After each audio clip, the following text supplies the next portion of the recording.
All right, in this video we're going to look at the idea of a linear function and how to build it. And we know that functions are mathematical rules that establish a relationship between two quantities, the domain and the range. And sometimes you know the domain is the x, and we sometimes know the range is the y, or sometimes we call it the f of x as well.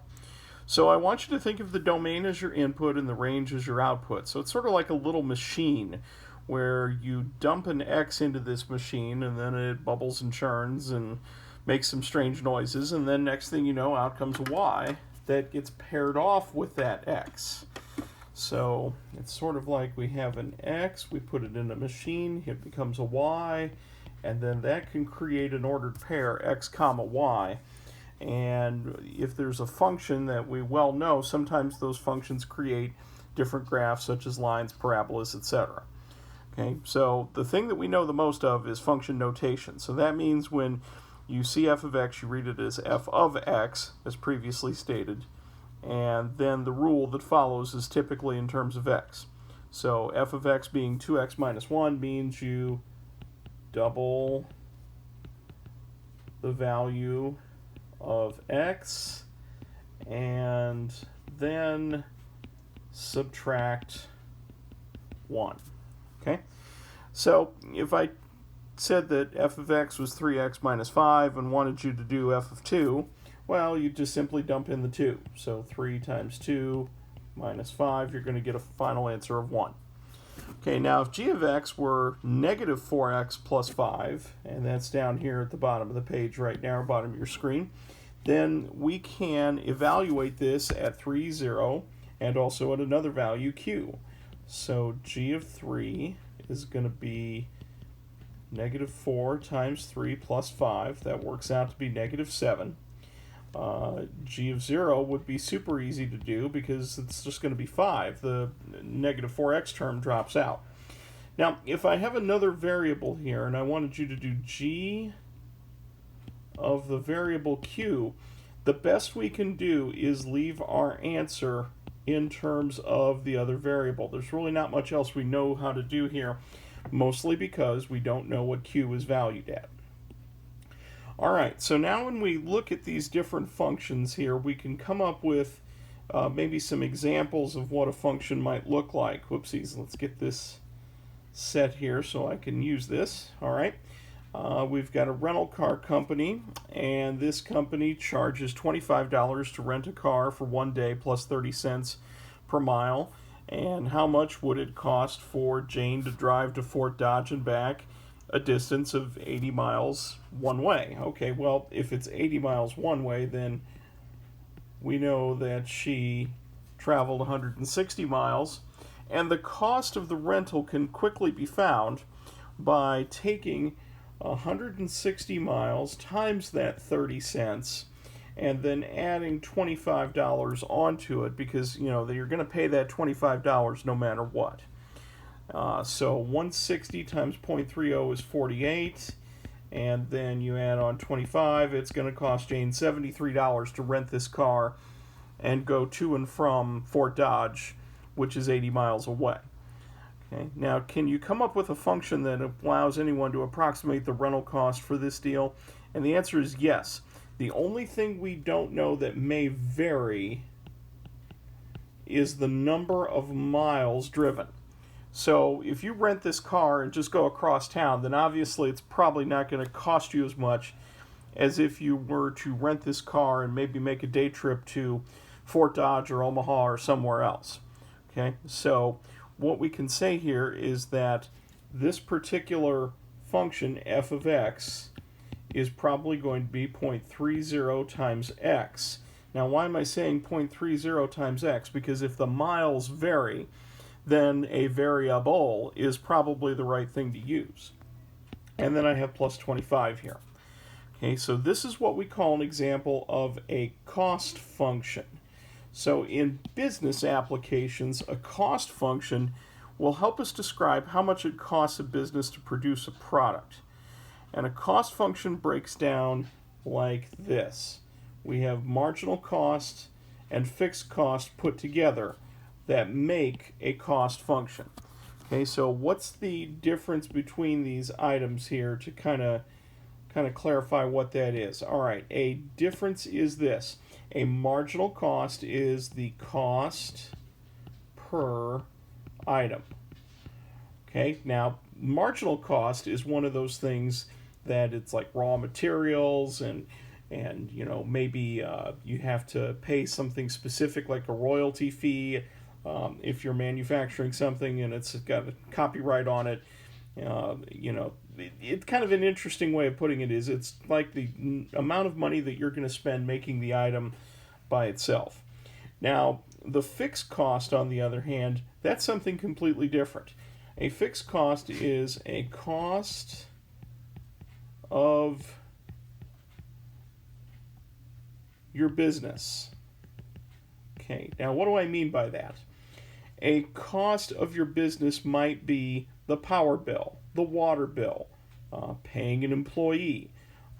Sometimes you might know this as overhead. So if you are able to kind of keep those costs to a minimum, then maybe it's in your benefit to make money in that situation. Okay, and then our X here, of course, is the number of items made. Okay, so the typical cost function is total cost is equal to marginal cost times your X times your number of items made plus your fixed. So total is marginal times X plus fixed. Marginal times X plus fixed. That's interesting. Very unique. Okay. So if you look carefully enough, a cost function looks a lot like slope-intercept form. And the marginal cost is equivalent to the slope, and the fixed cost is similar to the Y-intercept.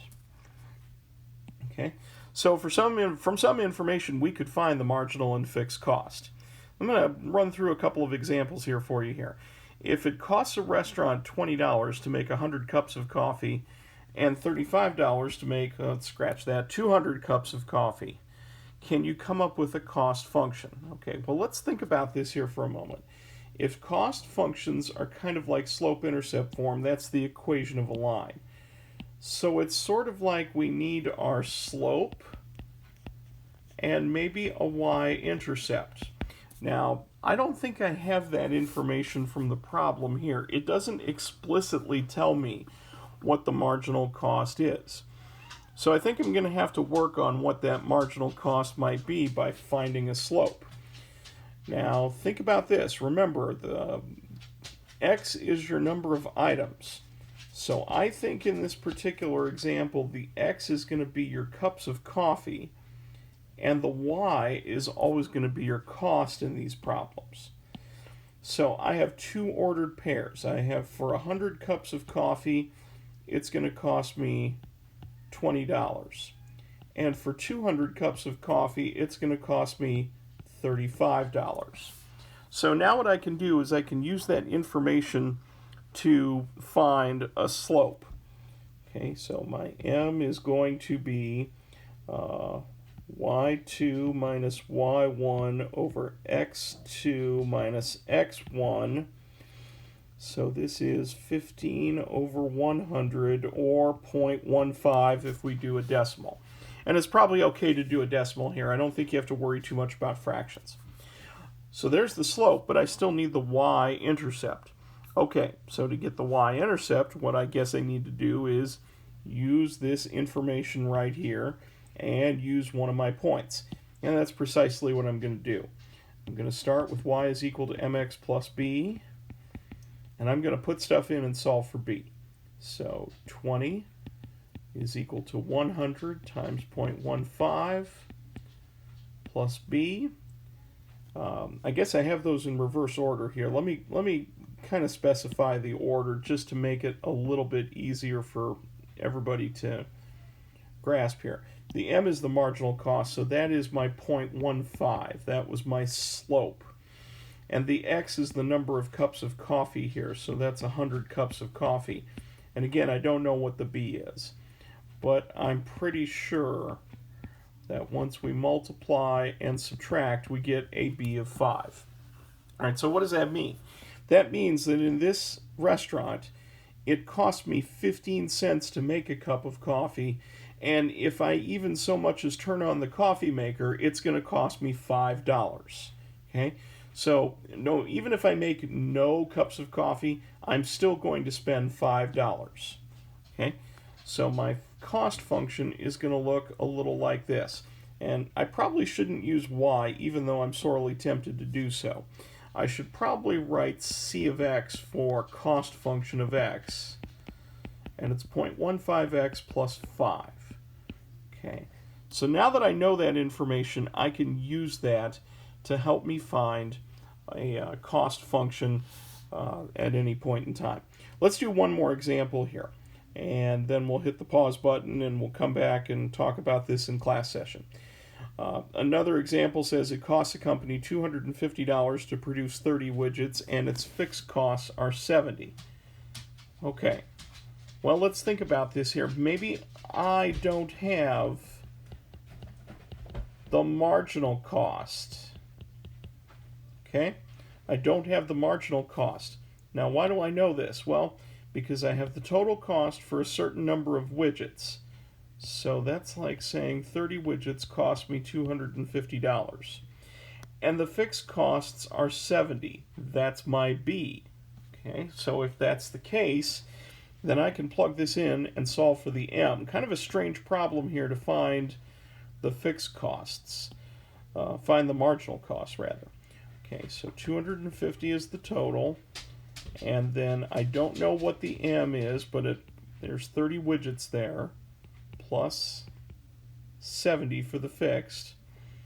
And a couple of steps of algebra later, I'm going to end up with the marginal cost being $6 per widget. So my cost function is going to be 6x plus 70. And that is my cost function for this scenario. Okay, so watch this maybe through a second time if you need to, and we'll go ahead and come back in class and talk about the other examples.